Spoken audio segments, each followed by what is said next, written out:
কলাবাগানে সমন্বয়ক সহ 14 জন আটক হয়েছে।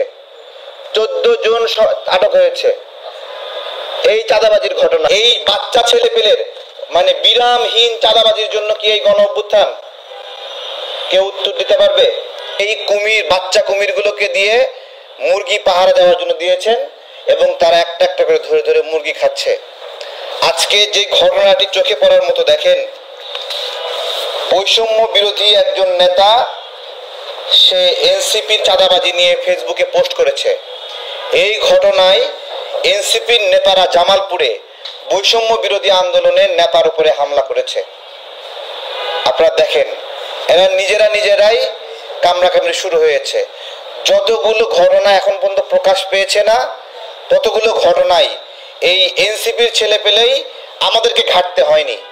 চট্টগ্রামে চাঁদাবাজি যেটা বের হইল, বিয়ে বাড়িতে গিয়ে এরা মব সৃষ্টি করে চাঁদাবাজি করছে। এটা আমরা জানলাম কিভাবে? ওরাই প্রকাশ করছে, ওদের মাধ্যমে জানলাম যে কোনো পক্ষের ভাগ কম হয়ে গেলে আরেক পক্ষ গিয়ে করে। রাজশাহীতে চাঁদাবাজি করতে গিয়ে 4 সমন্বয়ক আটক হয়েছে। কেন আটক হয়েছে? ওরা সিনিয়র সমন্বয়কদেরকে না জানিয়ে কেন চাঁদাবাজি করতে গেছে, সিনিয়র সমন্বয়করা ওদেরকে ধরায় দিচ্ছে। চিন্তা করেন, এই সময়ে গত কয়েক মাসে গুরুত্বপূর্ণ কিছু চাঁদাবাজির ঘটনা ঘটেছে। আমজনতা দলের পক্ষ থেকে আমরা একটু উল্লেখ করতে চাই এগুলো। এর মধ্যে এনসিপির কয়েকজন নেতা গত কয়েক মাসে ঘটনা ঘটিয়েছে, এর মধ্যে তানভীরের নাম উল্লেখযোগ্য। ডক্টর ইউনূস স্যার সরকারকে বলতে চাচ্ছি যে তানভীরকে গ্রেপ্তার করার জন্য আপনাদের কি কি আলামত দরকার? তানভীরকে আটক করার জন্য, এই তানভীরের জন্য এবং 46 প্রেস মালিক এরা যৌথভাবে কয়েকশো কোটি টাকা লুটপাট করলো, যার কারণে আমাদের সন্তানরা পাঠ্যপুস্তক পাইতে দেরি হলো। আমরা প্রতি বছর যে রকমই হোক, শেখ হাসিনা সরকার যে রকমই থাকুক, একবারে বছরের শুরুতে আমরা বইটা হাতে পেয়েছি। কিন্তু আমরা গালি দেই, বাট যেটা ভালো সেটা ভালো বলবো। আজকে এই ডিসক্রেডিটটা ইউনূস স্যারকে নিতে হচ্ছে যে এই সমন্বয়কদের চাঁদাবাজির কারণে, এদের কমিশন বাণিজ্যের কারণে আমাদের সন্তানরা বছরের অর্ধেক সময় গেলেও পাঠ্যপুস্তক পায়নি। ইউনূস স্যার এই জবাব দিতে পারবে? আপনি তো পারতেন এই তানভীরকে গ্রেপ্তার করতে। তানভীরকে গ্রেপ্তার করা হয়নি। তানভীরকে কেন গ্রেপ্তার করা হয়নি? কারণ এইখানে শুধুমাত্র তানভীর এখানে জড়িত না, যেটা সমন্বয়করা আবার বলতেছে এটার ভাগ উপরে পর্যন্ত যাচ্ছে।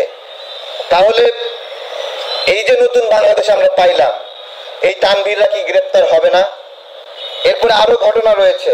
ধানমন্ডি একটা বাড়িতে, সেখানে সমন্বয়করা গিয়ে মব সৃষ্টি করলো, পুলিশ আটক করলো। হান্নান মাসুদ গিয়ে সে চাঁদাবাজদের, মব সৃষ্টিকারীদেরকে উদ্ধার করলো। হান্নান মাসুদের রাজনীতি করার অধিকার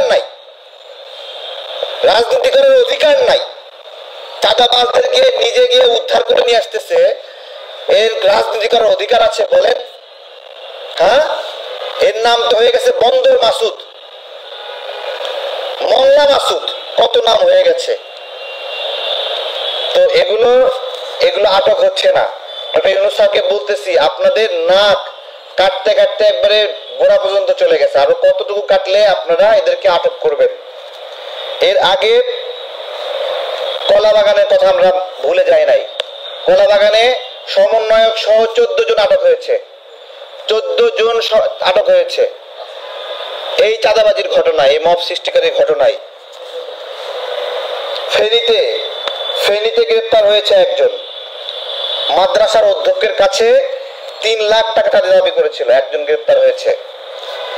রংপুরে চাঁদাবাজির কথা আমরা জানি। রংপুরে সংবাদ সম্মেলন করে সমন্বয়কদের একটা অংশ আরেকটা অংশের বিরুদ্ধে চাঁদাবাজির ঘটনা প্রকাশ করেছে। খুলনাতে একটি বাড়িতে ঢুকে গোয়েন্দা পুলিশ ও সমন্বয়ক পরিচয়ে চাঁদাবাজির অভিযোগ করেছে। 4 শিক্ষার্থীকে আটক করা হয়েছে। এরপরে খুলনাতে যে মেলা আয়োজন করা হয়, সেই মেলা আয়োজনের নামে 10 লক্ষ টাকা একজন মেলা আয়োজক থেকে নেওয়া হয়েছে। আমার প্রশ্ন দুইটা, যে ডক্টর ইউনূস স্যারের সরকার এই সমন্বয়কদের বিরুদ্ধে কি ব্যবস্থা নিয়েছেন এবং এখন পর্যন্ত প্রায় শতখানিক এই বিভিন্ন জায়গার সমন্বয়ক আটক হয়েছিল। আমার আপডেট চাই আমি স্বরাষ্ট্র মন্ত্রণালয়ের কাছ থেকে যে এই 100 জনের মধ্যে কতজন এখন জেলবন্দি আছে। আমাদের কাছে খবর আছে যে তারা আটক হয়, জেলে যাওয়ার আগে তাদেরকে জামিন দিয়ে ছাড়িয়ে নেওয়া যাওয়া হয়। কেন জিজ্ঞাসা করছি, এই চাঁদাবাজিগুলোকে কেন আপনারা এত সফট ভাবে নিচ্ছেন? আমাদের এই গণ অভ্যুত্থান, এই বাচ্চা ছেলে পেলের মানে বিরামহীন চাঁদাবাজির জন্য কি এই গণ অভ্যুত্থান? কেউ উত্তর দিতে পারবে? এই জন্য আমাদের গণ অভ্যুত্থান।